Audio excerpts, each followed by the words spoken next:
Nous sommes à Saint-Jean-Pied-de-Port. Le but du jeu est de faire une balade dans les rues de Saint-Jean-Pied-de-Port à la découverte des pierres qui constituent les murs. Et on va voir qu'en se déplaçant dans cette petite ville, eh bien on va découvrir la géologie de la région.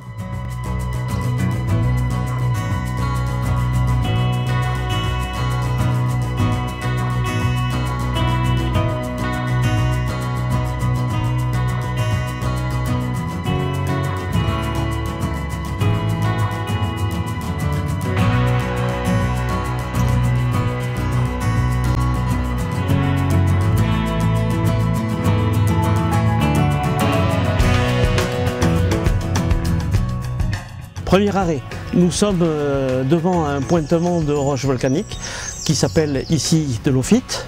C'est une roche qui est voisine du basalte. Le basalte, c'est une lave qui sort actuellement de certains volcans. Tout simplement. Sauf que ce basalte-là a quelques 240 millions d'années et il sert de soubassement de l'église de Saint-Jean-Pied-de-Port qui apparaît ici. C'est une roche extrêmement solide, extrêmement dense et dont on se sert d'ailleurs pour freiner l'érosion des côtes de la côte basque, justement. Donc c'est une roche très dense, très dure. Et c'est un pointement de basalte à l'intérieur de sédiments plus anciens.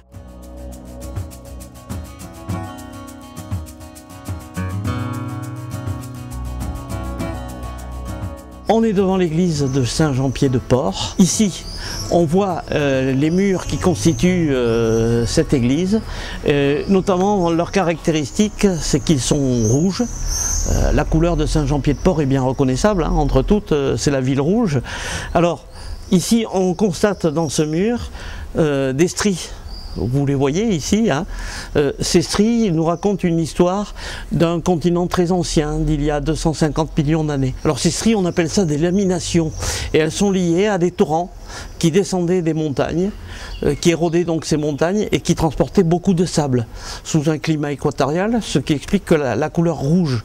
La couleur rouge, elle est liée à la présence du fer, moins de 3% de fer entre les grains de cette roche qui est constituée effectivement d'une sorte de sable très dur qui fait la qualité de construction de ce matériau.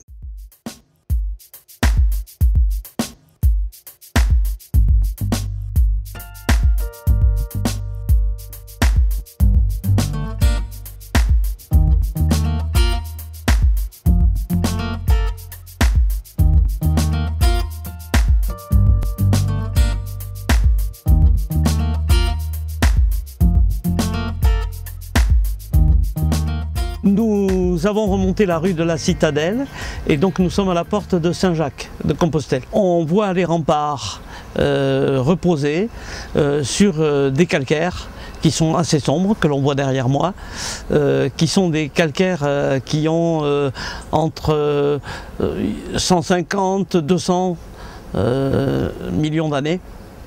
Donc ça remonte à bien longtemps. Ils se sont déposés au fond de l'eau et aujourd'hui ils sont complètement redressés par la surrection des Pyrénées. Alors on les retrouve effectivement dans les murs de la citadelle, notamment derrière moi, où on voit un exemplaire de ce caillou. C'est un matériau assez dur, moins dur que la roche qu'on a vue tout à l'heure, le basalte, mais sur lesquels on peut construire des murs de citadelle sans problème.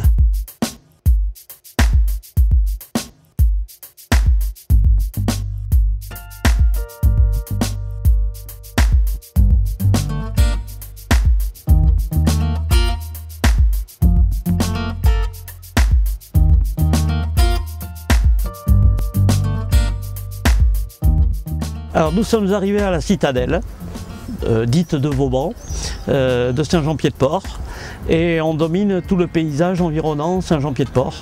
Notamment derrière moi, on voit les gorges de la Nive, à gauche le massif du Jura, qui est constitué de terrains très anciens. On parle de 300 millions d'années là, c'est beaucoup plus ancien que voire 400 millions d'années, dans lesquels on a eu des exploitations de cuivre gallo-romaines et au XVIe, XVIIe siècle. Donc c'est assez impressionnant, on a des exploitations de cuivre. là-dessus. Ensuite, devant nous, à droite des gorges de la Nive, on a le vignoble d'Hérouléguy. Alors le vignoble d'Hérouléguy, sa spécificité, c'est de pousser sur des argiles rouges, comme les murs de Saint-Jean-Pied-de-Port, voilà le lien. Ces argiles rouges ont à peu près le même âge que les pierres rouges en grès de Saint-Jean-Pied-de-Port. Elles se sont déposées dans une ancienne mer très peu épaisse, il y a des couches de sel intercalées, il y a du gypse, et ça fait toute la spécificité du terroir de Saint-Jean-Pied-de-Port et de l'Hérouléguy.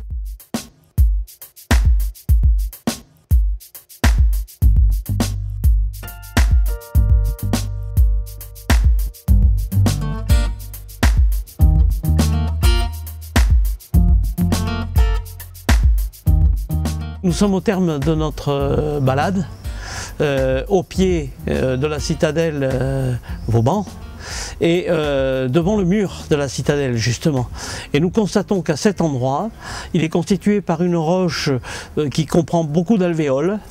Et ceci s'explique par le fait que ce matériau utilisé tel quel est beaucoup plus léger puisqu'il y a beaucoup plus de vacuoles d'air. Donc c'est un matériau léger et donc ça allège le rempart. Et le rempart appuie donc un peu moins, on va dire, sur le soubassement. Donc c'était une façon de permettre de construire la citadelle et le rempart.